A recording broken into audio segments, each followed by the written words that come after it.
Hey, what's going on guys? It's Alex here. Let's just say you got a new Sony camera, right? And you're looking on TikTok, YouTube, and you see all these people with all these punchy colors in their video, right? But you want to know how to get there. Well, that's what I'm here for today. Today we're going to be talking about SLOG3 settings and how to set that up and how to use them and how to easily work within that picture profile. Now, that's probably one where you don't understand, and if you do, awesome. Today's episode won't drag out too long, so I'll just shut up and we'll just get right into this, okay? Oh, I forgot, I gotta get my camera. So for today's purpose, we're gonna be using the A7 IV, and the Ninja monitor is just so I can record my settings within the camera, so that way you guys can follow along, okay? All right, so let's get into this. The first thing you wanna do is you wanna flip our dial from photo to video. Once you have done that, let's open up the menu. And the first thing that you wanna do is you wanna go into exposure color, the pink icon on the left-hand side. And you wanna scroll down to number 5 where it says color tone. And then you wanna scroll down to picture profile and click on that bad boy. And then we're gonna scroll down all the way down to picture profile number 8. I have mine already set. And the black level is gonna be set to 0. Gamma is gonna be SLOG3. Black gamma, range is middle. Most of these settings will probably be there already. Knee, mode is auto. Color mode, this is the one we wanna change. S-gamut 3.cine is what you want. Saturation, leave that at 0. Color phase +2. Color depth, all zeros. Detail, level -7 if it's not there already. And then that's it. And that's how you shoot an SLOG3. I'm just kidding, I'm just kidding. That was a bad joke, I'm sorry guys. Well, I just noticed a problem. I'm trying to show you guys something, but I don't have a lens on this bad boy, so let me go get that real quick. All right, so I got the lens here that we're gonna be working with. And then from time to time, you'll see me recording myself so that way I can, you know, get my point across to you. So take off the lens cap, put this right there. And then we're gonna use this bad boy as our subject. Okay, so the next important thing that we wanna talk about, and this is very important, so keep this in mind, okay? When working with SLOG3, we wanna make sure that our metering modes are set between 2 different settings, okay? Additionally 3, but that's a concept that we'll talk about a little bit later. All right, so first you wanna do is you wanna open up your menu, and then we're gonna go to exposure and color, and then we're gonna go to metering mode. We're gonna change this to multi, okay? Just leave it at that. All right, so now, go back out to your camera and we're going to talk about metering mode. Metering mode is located right down here. As you can see, right now it's set to 0, 0. And we're working out with Mando right over here, okay? All right, so look, with metering mode, what you want to do is you want to stay between these 2 settings. You want to make sure that metering mode is between 1.7 and 2.0 because that will give you the best dynamic range when you convert your footage from log footage to Rec 709. And then you'd be able to punch your colors a lot more than you would be able to in a different picture profile. So with that being said, mine right now, working on Mando, we're stuck at 0, 0. And for illustration purposes, I'm gonna leave it at that right now, and we're gonna color grade this right now, just so I can show you what it looks like in log, and then after when it's converted to Rec 709, okay? All right, so now you see the difference, but that's the incorrect way to do it. What you want to do is you actually want to raise our ISO because we want to let light in. And now we have it at 2.0. That's 2 stops over from 0. That's good. Now I'm going to show you what it looks like now in SLOG3, the log footage. Now we're going to convert it to Rec 709. There. Now you see what I'm talking about. Now if we go down to 1.7, exact same thing. Right? Now here's a bit of a controversial piece. Everybody says that you have to stay between 1.7 and 2.0 for the best dynamic range. But sometimes when it's bright as hell outside, there's many ways we can go around this, but then you reach your limit. What I've done in the past is I've gone down to 1.3, and the reason for that is because I would rather be underexposed than overexposed. And we can go into that a little bit later. So the reason why I would want to be underexposed is because in post, I'm able to at least bring up those highlights just a little bit more, and they're not clipping at the top. And remember, we always want to stay between 0 and 100 in our Luma waveform, right? So that's why I go 1.3 to underexpose and then just bring those up later. rather than overexposed, which is past 2.0. So I'm gonna show you overexposed right now. As an example, right now we're at 2.0, we're overexposed big time, and we don't want that. Now I'm gonna color grade this real quick, or convert it real quick to Rec 709, so that way you can see what's going on.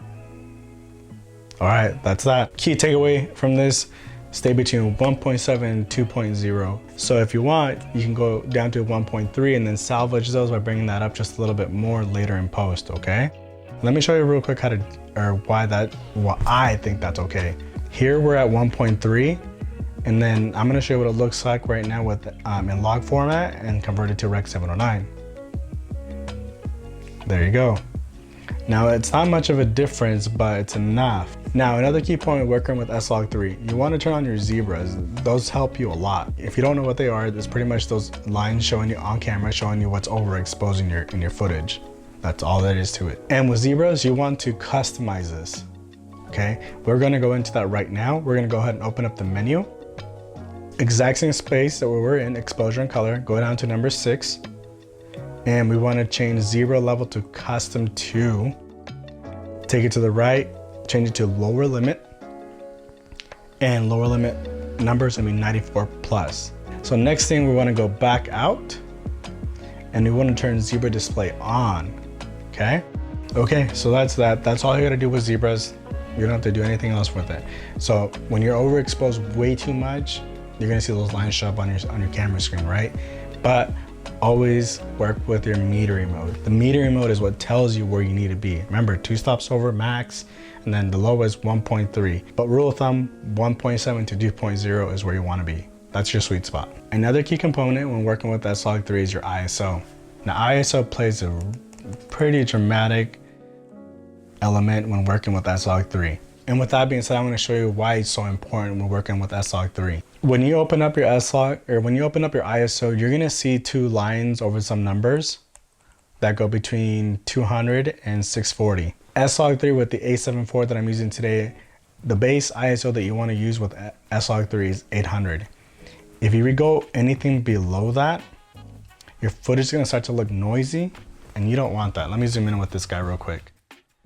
Your footage is going to start to look noisy, and we don't want that at all. So always stay above those 2 lines.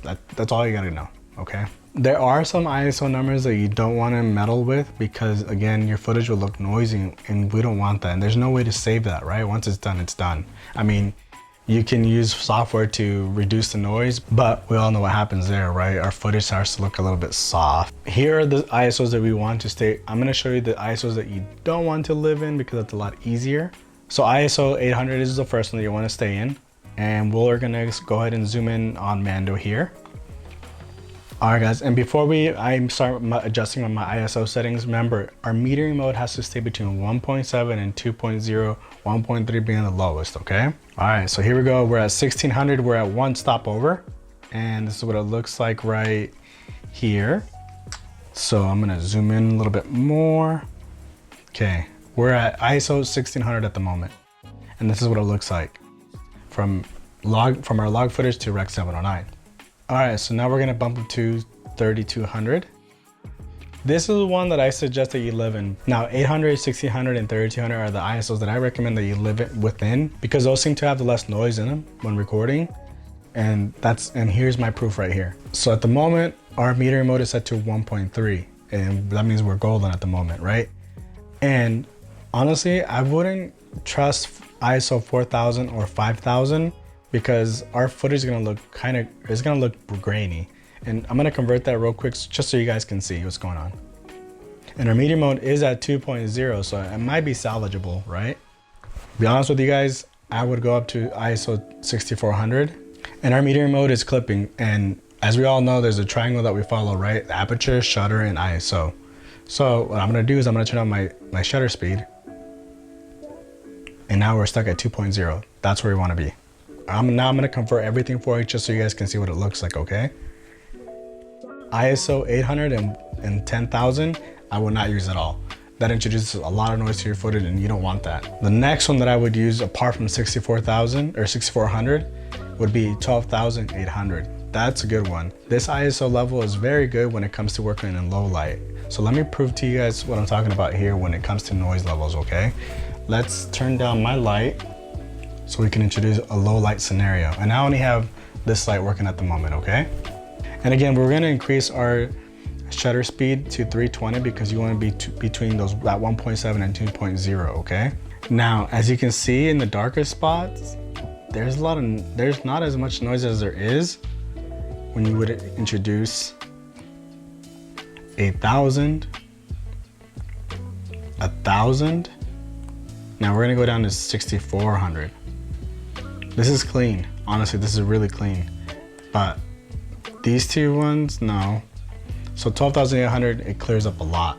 So if you shoot weddings and then you're stuck in that pitch darkness in the reception, 12,800 is gonna save your bacon because that footage line looks so grainy, and it's not gonna be as hard to color grade or color correct later. So just trying to save your butt there, okay? Another hot topic here is we're gonna work with one more setting, okay? And this setting is gonna be very valuable to you because with SLOG3, our footage is grayed out, correct? And with this next setting, it helps us. It helps us because it will kind of like let us know what working with the LUT would be. And that LUT that I'm referring to is what it would look like from log converted to Rec 709. Okay, so this next setting that I'm talking about, we're gonna go into our menu. We're gonna go down to our briefcase, which is set up. We're gonna go down to option number 8, which is display option. We're gonna go into gamma display assist type. We're gonna change this to auto. The next option that we're gonna go to is we're gonna go right above 1, gamma display assist. We're gonna turn this to on, okay? Now you probably don't wanna see what Mando looks like, right? You wanna see this scenario happen on somebody. So I'm gonna turn gamma display off because I had it on throughout this whole scenario. And then I'm gonna turn face me. All right guys, so it looks like my metering mode is set to 1.7 right now. And this is what it looks like when gamma display set is off. Not a lot going on. Everything looks muted, it looks flat, it looks gray. That's what it looks like right now. Now, I'm gonna turn gamma display assist on. So it looks like we will have an idea as to what it will look like once we can do that conversion LUT back in post, okay? So one moment. All right, so that's what it looks like when you have it turned on. Now you can tell that everything doesn't look so flat, so muted, so gray. Now there's actually some vibrancy in this picture, right? So that's what I was trying to tell you earlier. That's why we want this option turned on. So that way we have a visual as to what we're working with later on. So now that you saw what it looks like with the gamma display assist on, now you can see what it looks like as a LUT, but it's not really a LUT, it's just helping you visualize what that LUT is from log footage to Rec 709. Now, I don't know if you're like me, but when I used SLOG3, it was very intimidating and I was sweating bricks that day. Now, when I found out that you can turn on the gamma display assist on, and I can visualize what I'm gonna eventually be working with, cake.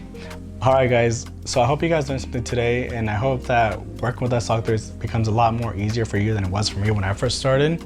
I know it was really intimidating, but I promise you that if you just take the time and put in the effort to learn those settings that I talked to you guys about today, let's do a recap. First one would be changing your settings to SLOG3 with picture profile number 8. Next up is learning the metering modes and where to live in, which is 1.7 and 2.0. Lowest you can go is 1.3, so that way you can so that way you underexpose and then you are able to save that footage rather than overexposing. And the next option would be ISO, and there are certain ISOs that you want to live in and some that you want to stay away from because it introduces a lot of noise to your footage, so just remember that one. And last but not least, turn your gamma display on. That way, like me, I'm a visual person and I want to see what I'm doing and I want to see what I'm going to be working with later. So that's why I suggest you leave that on at all times, okay? So again, I hope you guys learned something valuable in today's lesson, and I really hope that I was able to mend that curve for you guys when working with SLOG3. I promise you it's not that hard, okay? Guys, if you guys have any other questions with working with SLOG3 that I just forgot to answer, please leave them down in the comments below, and I promise I'll try and answer them as quick as possible for you guys, okay? In the meantime, hope you guys have a great day, and I'll see you in the next one.